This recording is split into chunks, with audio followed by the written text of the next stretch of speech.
And so that leads to the second question that I want to answer, and actually it's our application for today. This question was asked this week. I always wanted to know where America fits in with regards to the churches. And I interpret that question, and I could be wrong, so if you submitted this question and I'm completely answering something different, please clarify this week with a different question. But this is the way I interpret that. I'm guessing because we are so far removed, 2,000 years removed, completely different culture.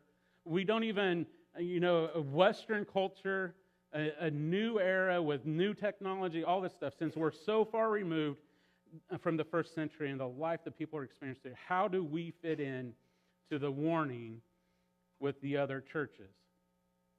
Here is what I can conclude from the first 3 chapters of Revelation, and it answers this question, is this.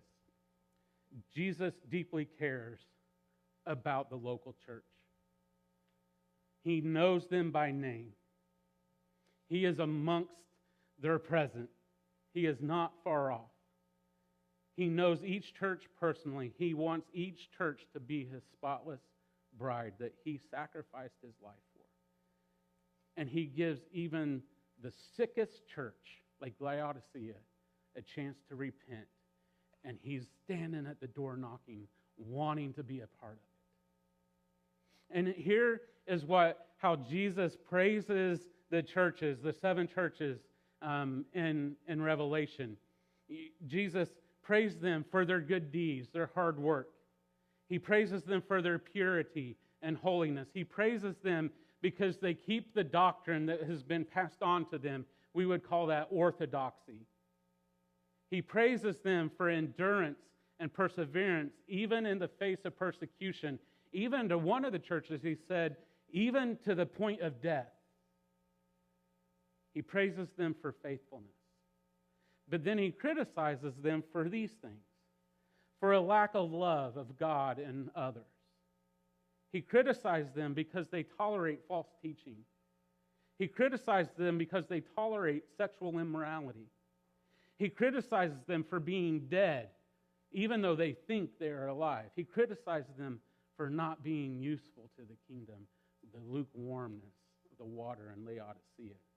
And so I believe Jesus still cares deeply for churches today. And notice, he's not praising them that they got out in an hour. He's not praising them for the programs they have. He's not praising them for the atmosphere and the building that they have, how nice it is. He's not criticizing them because the music was too loud. He's not criticizing them. These are things that are foundational, and I believe he still cares about these things today. He wants churches everywhere and throughout all of history to do good works, to be pure and holy, to be true to the doctrine that is handed down to them, to persevere through trials and suffering and persecution, to be faithful to God in a culture that is so consumed with the things of this world. And some of these churches were being complacent and letting that culture in, and he criticizes them for that. But he praises the church who stands up to that and is found faithful. It doesn't matter where the church is located or what point in history it's found. Jesus cares about the church and how it conducts itself. Even PCC in Kissimmee, Florida, in 2025, he cares for us. He's amongst us. I'm sure there's things that he would praise us for. I shudder to think the things he would criticize us for. But I know he would give us a chance to repent. And here's the reward for any church that listens to these words and takes them to heart. He who has an ear, listen. The promise, you'll eat from the tree of life found in the paradise of God. You'll receive the crown of life and not be hurt by the second death. And the second death is talking about judgment. You'll receive hidden manna and a white stone with your name on it. You'll have authority over nations, will rule them with a rod of iron, given a morning star. You'll be dressed in white. Your name will never be blotted out of the book of life. You'll be acknowledged before heaven.